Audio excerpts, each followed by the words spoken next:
Welcome back to Yes, I Said That on WCOBM.com. My name is Valerie, and I'm your host, and this is my friend Andrea Fisher, and she is the intuitive observer. Well, she's much more than that. But, well, that's quite a big title in itself. Well, I don't know. I was checking it out, so that was...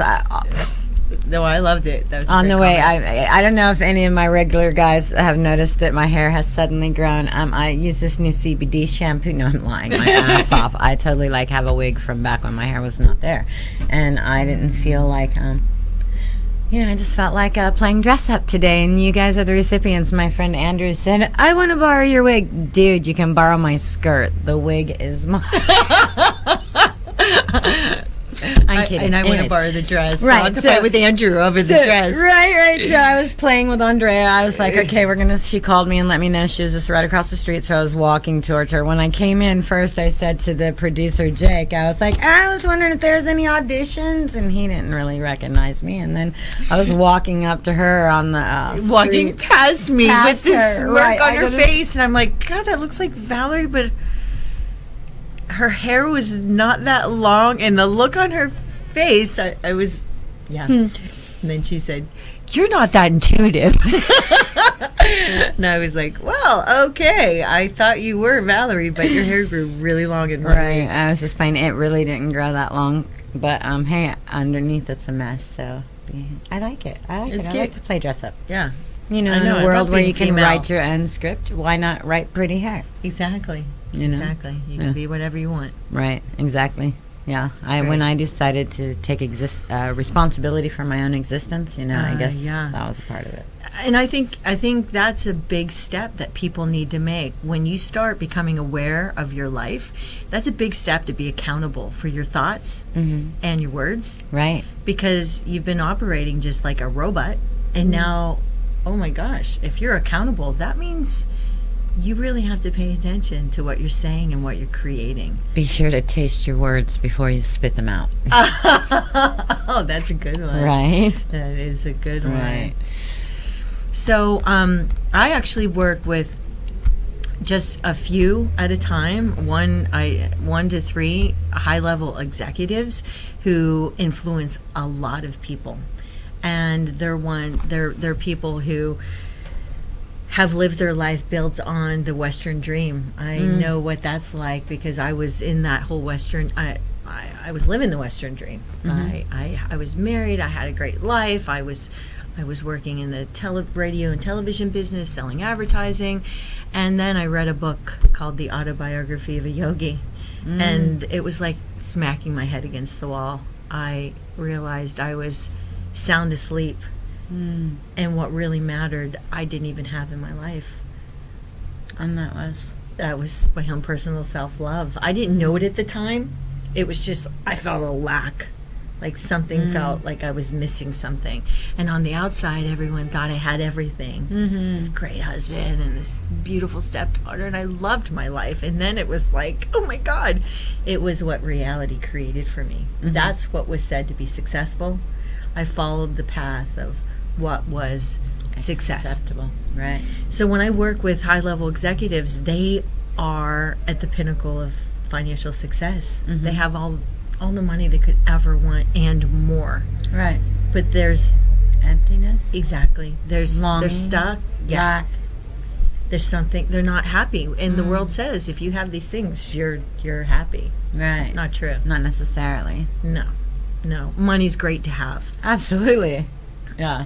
It's much better than living in your car to have a little money to pay your rent. Yes. It's great to have plenty of money, and everyone deserves to have plenty of money to live well. But if you don't have if you don't have self-love, if you don't have care for yourself, you're just out there projecting everything that you're unhappy about. And that's really what the world is out there, just a projection of things that disturb you inside. Until you become accountable for what you see, what you say, what you think, then you realize you can't really blame anybody. It's your own, it's how you feel about yourself. Right. So I think that journey we all take at some point. Some, like yours, was excruciatingly painful.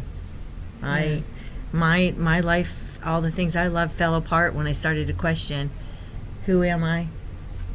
It wasn't like that brought me some sort of salvation of joy.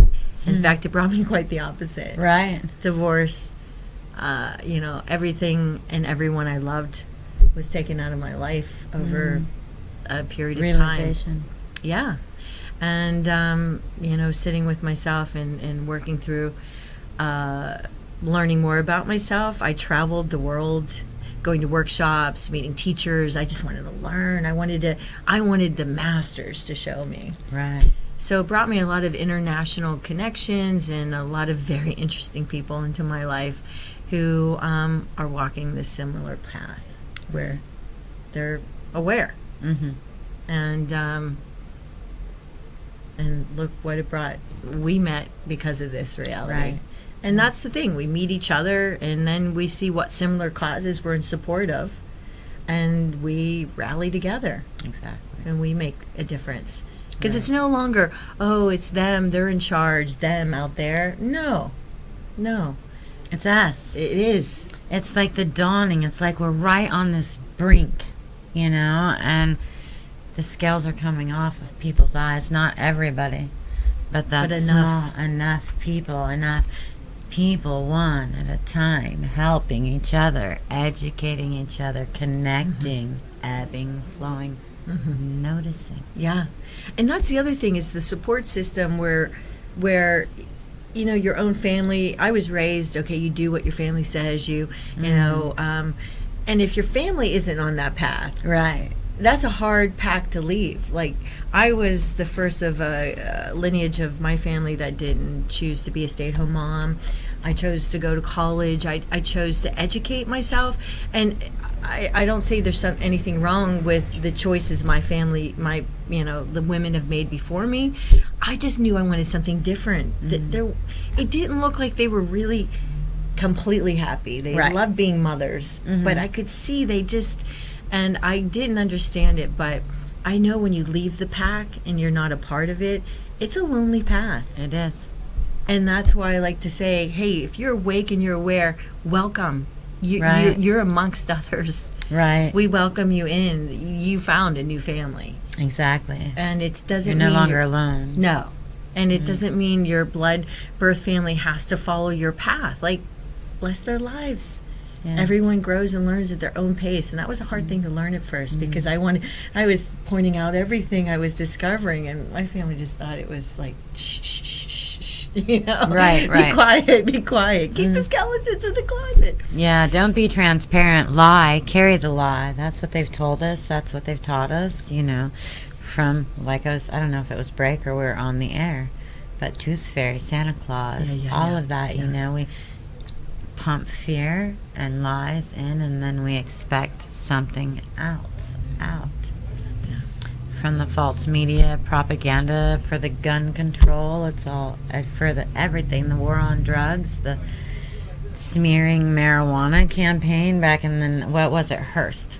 William Hearst. I think he owned a paper company, and it was being threatened by the hemp industry, so he started a false media thing and smeared hemp everywhere so that his company wouldn't be threatened. And here we sit because of that, and years later it's still working. Well, Why? a lot of changes happen. A lot. Gay marriages are now Right. acceptable. Things that just a couple of years ago we wouldn't have considered. So Yeah. it could just be, It's happening. it could be quickly where this doesn't even become a topic because it's Right. like it's been legalized next. Right.